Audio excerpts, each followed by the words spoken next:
Hello and welcome to 18 WJTS in.form. I'm Kaitlyn Neukam, and we've got a very special event coming up here in April, of course, in our area in Dubois County, and we've got just some wonderful people to come and discuss this, and it's the Junior Achievement Group here, and more specifically, you guys announced the Junior Achievement Business Hall of Fame laureates earlier this year, and that's a really big deal for people in our area. And so we want to talk about, of course, the induction event and all of the great stuff that Junior Achievement does. So we have Ruth Wilson and Matt Weyer here to discuss a lot of this stuff with us today. So welcome. Well, thank you. Thanks. So before we kind of kick it off to talk about the laureates and the Business Hall of Fame and all of that great recognition for community members here, Ruth, would you tell us a little bit about like what Junior Achievement is and how or why they do the Business Hall of Fame? Mm-hmm. So Junior Achievement is a nonprofit organization that provides community volunteers to go into schools to work with students on topics related to financial literacy, work and career readiness, and entrepreneurship. And so the way we do this is we provide curriculum to work with those students. Like I said, we have community volunteers going into classrooms.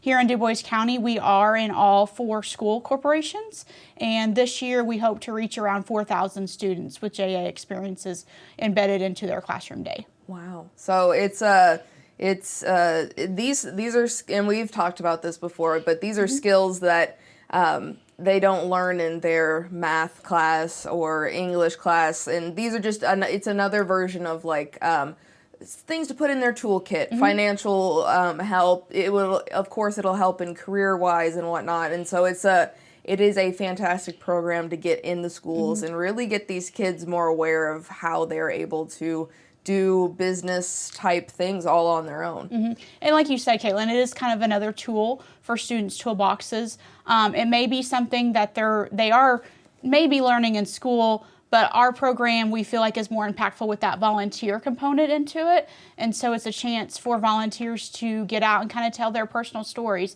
They add a lot of value to our program as well. And so as it is our only premier fundraising event here in Dubois County, and so this event raises funds to provide those J experiences for students in Dubois County. So all funds raised stays here in the county.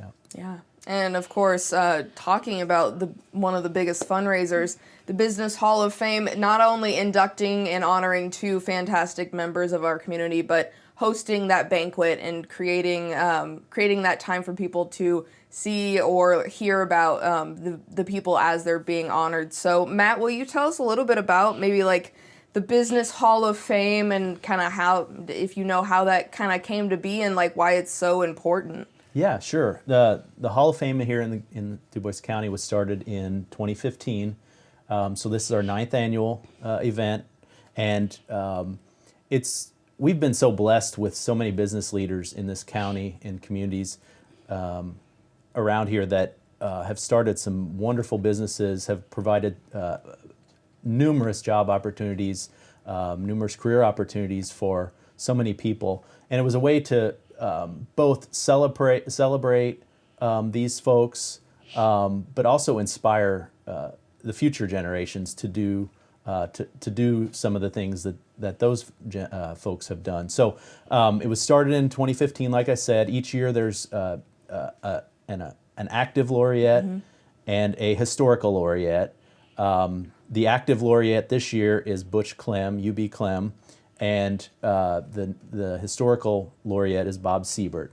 And we go through a nomination process in the fall, and they're voted on by the Business Hall of Fame committee. And those were, like you said, they were announced earlier this year. And the event is to celebrate the business excellence, the courageous thinking, the leadership and community mindedness of these individuals. And I think that last part is key to the celebration of this. Is so many of these folks are not only just focused on the business, they're focused on their community. They're involved in philanthropic organizations, maybe they're church organizations, all these outside organizations that make an impact in their communities outside of the business. And this event, celebrates that. One of the things that I think is really cool about this event is we have video montages of both laureates, and the Breschers do a really nice job of telling the story of these two men and the history and how they got their start and how their family were involved. It's interviews, pictures, photos. And it's really inspiring to see how these businesses were started and how all the risks they had to take and the perseverance that these guys, have had to overcome over the years. Yes, and so this annual banquet, which we'll get to the details here in a second, this banquet leads to these laureates being forever sealed in history of our area here, and most notably, their montage videos and their plaques and their photos and stuff are displayed at the Dubois County Museum so that future generations can learn about all of these pioneers in our area. And although that is the end result of honoring these people, getting there and celebrating them is just as important, and that's what this banquet is for. So Ruth, would you explain a little bit about like when the breakfast banquet is and all the fun details everyone wants to know? I can do that. So the event is April the 18th over at the Huntingburg Event Center. Doors open at 7 a.m. with the breakfast buffet starting at 7:15, followed by our celebration at 8 o'clock. We do kind of pride ourselves. We try to be done by 9. It is a unique event in the fact that it is a breakfast. So we want people to come out that morning, celebrate the laureates, be able to network, with other people within the county, have a nice breakfast, and then return back to work. Get back and Business get back to work. oriented. Yes. Everyone.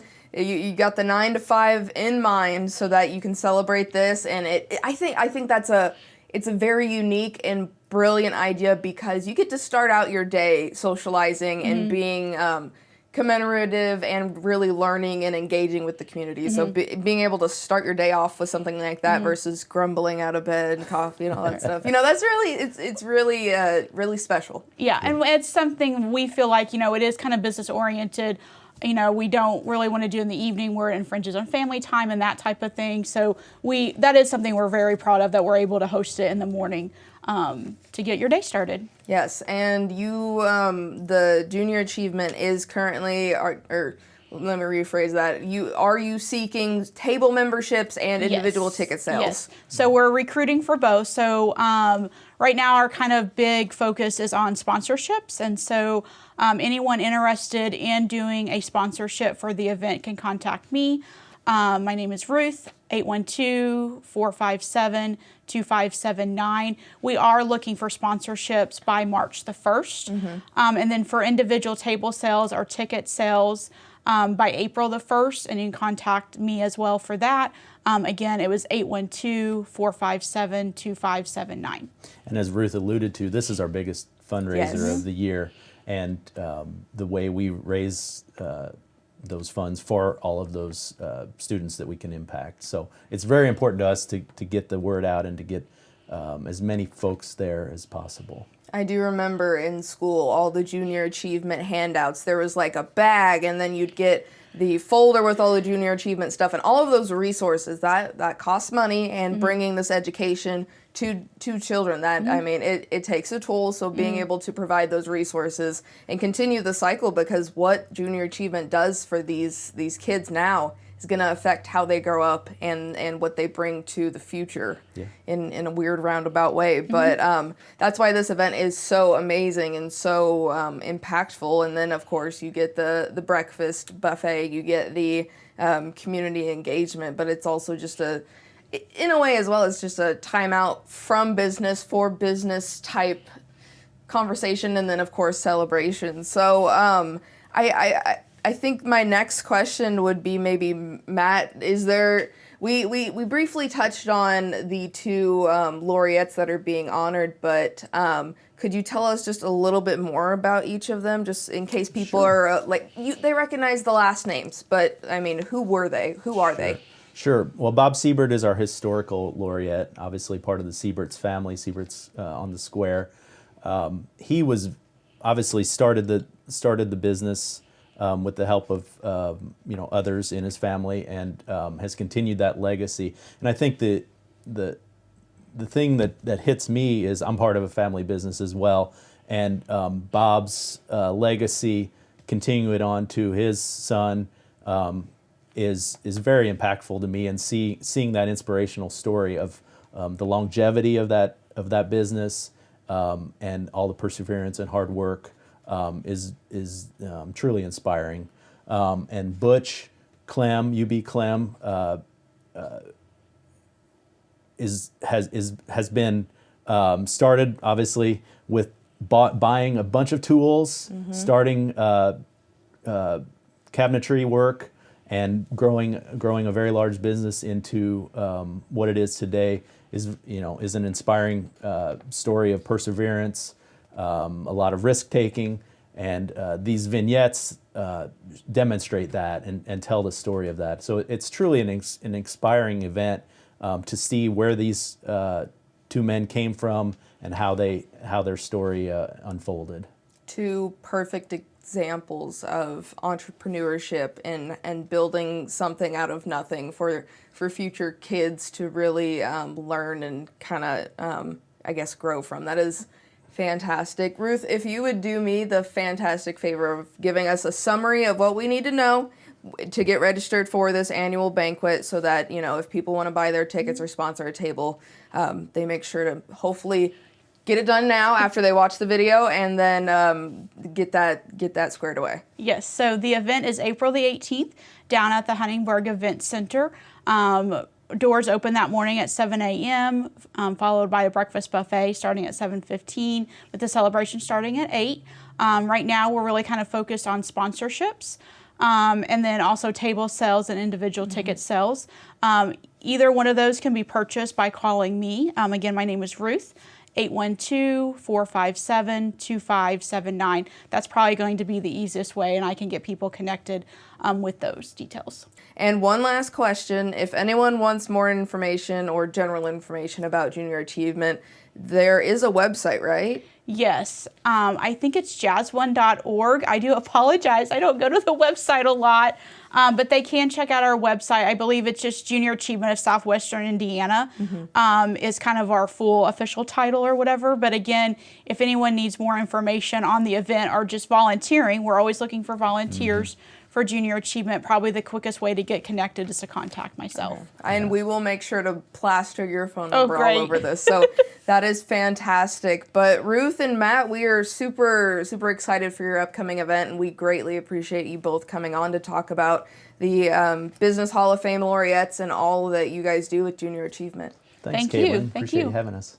And thank you so much at home for watching. This has been your 18 WJTS in.form with Junior Achievement, and we are local people watching local people.